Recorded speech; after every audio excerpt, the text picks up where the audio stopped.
Back here now on the show, looking at some of the exciting performances from the rookies in this year's draft class and how they fared in their first NFL regular season starts this past Sunday.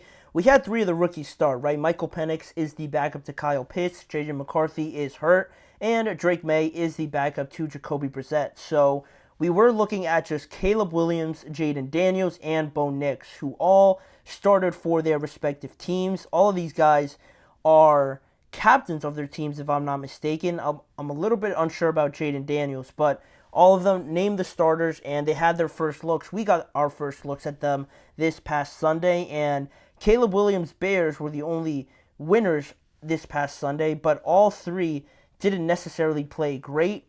Even if the Commanders and the Broncos lost, Caleb didn't play too well in the win over the Tennessee Titans, and we're going to start with Caleb Williams here. We're going to look at how he fared in this matchup against the Titans. It was a 17-24 win over the Tennessee Titans. At one point, I think it was 17-3 or something like that. There was a good amount of unanswered points in this game, in large part, or mostly, all of it, actually, because of their defense and special teams. They had that block return for a touchdown, a awful interception by Will Levis to just chuck it near the sideline, just a floater to that Bears defensive back. Another one returned for a touchdown, and really was the defense that won them the game against the Titans. And Caleb, as you guys see, finished the afternoon 14 of 29, 93 yards, no touchdowns, 5 carries for 15 yards on top of what you see on your screen. And I think the 0 touchdowns on offense overall says a lot about, the struggles that they found with Caleb starting, getting adjusted to the speed of the game. I think more so has to do with the Titans' defense overall, because I was a big fan of their defense heading into this year. And, this was a comfortable win for the Titans. I want to say that before anything. This was a comfortable win if they just...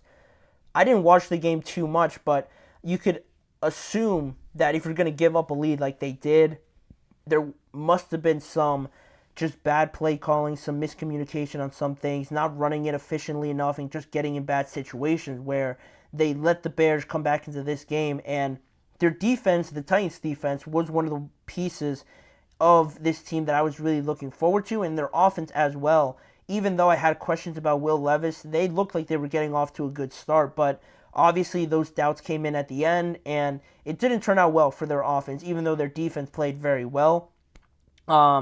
I don't even know. They didn't allow a touchdown on their possessions, right? The Tennessee Titans defense didn't allow anything to happen, and they still lost the game. You can't play it any better than that. But, the offense still has a way to go. But sticking with Caleb Williams here and just how he performed, still looked a little bit jittery, a little bit anxious, if I would say. I feel like trying to do too much, trying to not have any negative plays or throw the ball away or anything like that. That just comes, I think, with more experience, knowing when to take the throw out of bounds just to throw it away, when to make the smart read, or whether or not you can make that throw, when to extend plays, especially at this level of football. You're not just going to off-script everything, use your athleticism, run around for like 7 to 10 seconds and still chuck it down the field for like a 70-yard touchdown. That's not going to happen in the NFL, and if it does happen, it's once in every like 6 games or something like that it happens. So that's where the adjustment is going to come from Caleb. I think just feeling more comfortable sitting in the pocket, more comfortable just being aware of where the pressure is coming from. He looked a little bit anxious like most people would, adjusting to the speed of the game, still I think underestimating the athleticism of the guys that he's going up against, the grown men that he's facing, getting paid for what they do. It makes a difference, obviously, right from the college level to the NFL. And, just happy that he got away with it. In this game, their defense is legitimate. It is something they could lean on, like you would have hopefully thought you'd see from the New York Jets.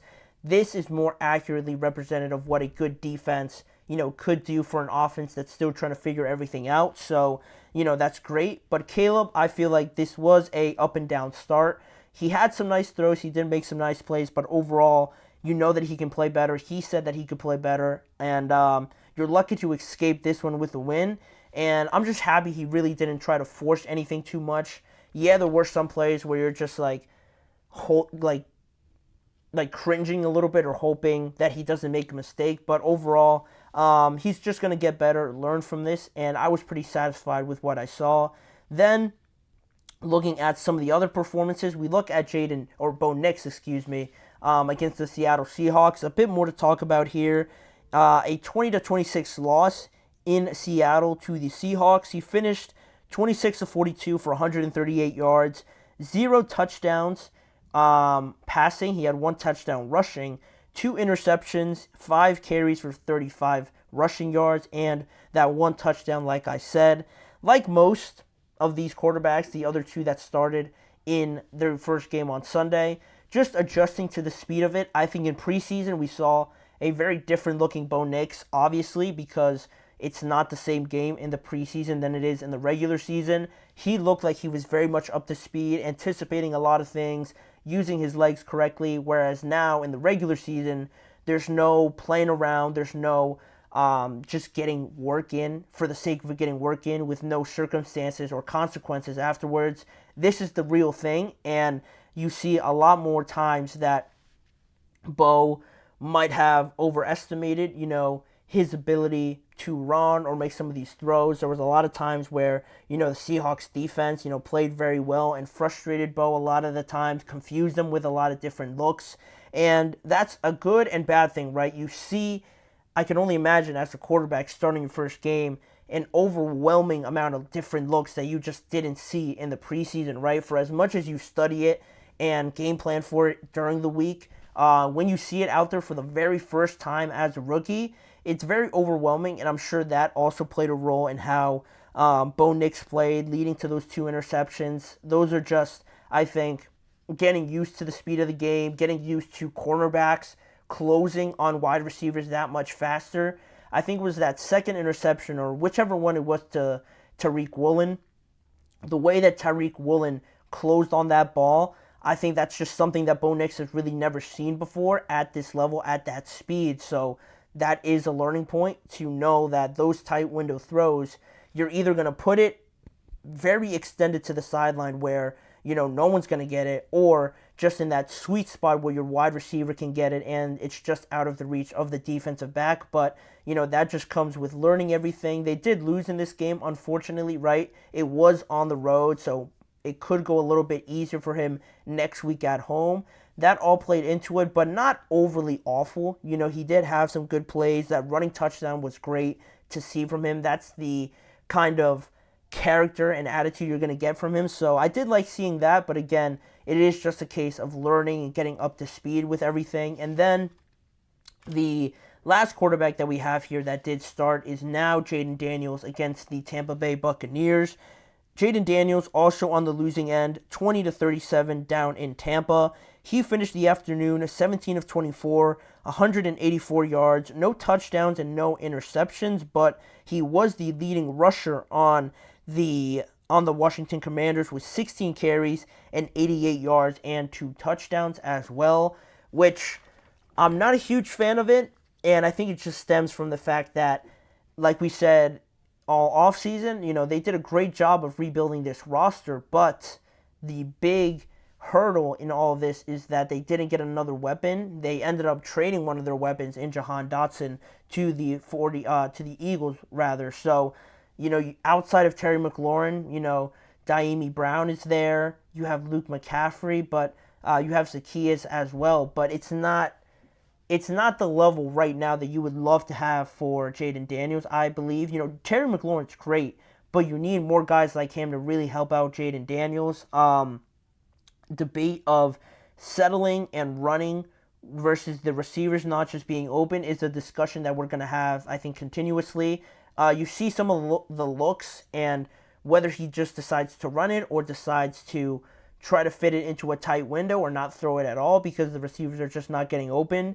That's a back and forth discussion that we're just going to have throughout the entire year if they don't add some more serious talent to this roster. But on top of that, just on top of this point, the leading wide receivers in terms of receptions and stats were both of the running backs, Austin Eckler and Brian Robinson Jr., I think that even more shows my point that you need a better level at wide receiver, because if you're running that much and your leading receivers are just dump offs to the running backs, I think that says a lot about the offense, right? It's a glaring need at the wide receiver position. I think Terry McLaurin only finished with 2 receptions for like 17 yards, and that comes with obviously defenses knowing that Terry is their best playmaker. Let's just double or triple cover him and let's see if they can beat us that way. And that kind of leads me into my biggest concern. Out of all 3 of these quarterbacks, could potentially be Jayden Daniels. I don't want him to be in a situation where he's overdoing it with the running.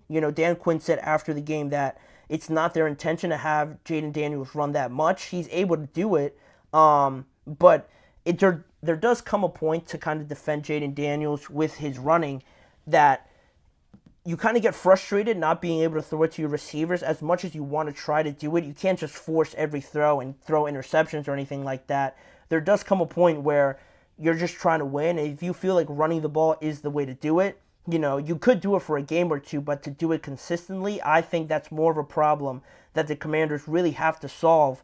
Or you could find yourself in a situation where Jayden Daniels gets injured by taking a wrong hit the wrong way, and that's the last thing you want to do, right? You have to protect this franchise quarterback that you have, and that's why out of all 3 of these guys, I'm a bit more concerned for Jayden, just because it's going to take time for Diami Brown, Luke McCaffrey to kind of step into their roles.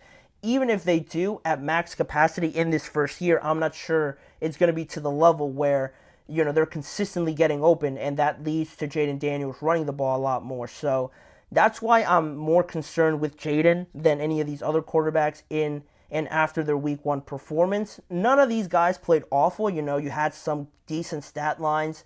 Also, the Commanders' defense didn't do that great of a job also with how Tampa and their offense played. But overall, not the worst start for these guys. All of them are going to get better. I've been pretty satisfied with what I've seen from all of them, even Bo Nix. Even after I was a pretty big critic about drafting Bo Nix, he has surprised me. So hopefully the rest of the team and the coaching staff can help these quarterbacks as much as they also have to develop on their own. But that is that segment. We have one more to talk about on today's show. My list of the biggest losers and the biggest winners here now that we have gone through week 1. We'll talk about the biggest benefactors from week 1 and also the biggest losers, like I said. So we'll be right back with that segment. Don't go anywhere.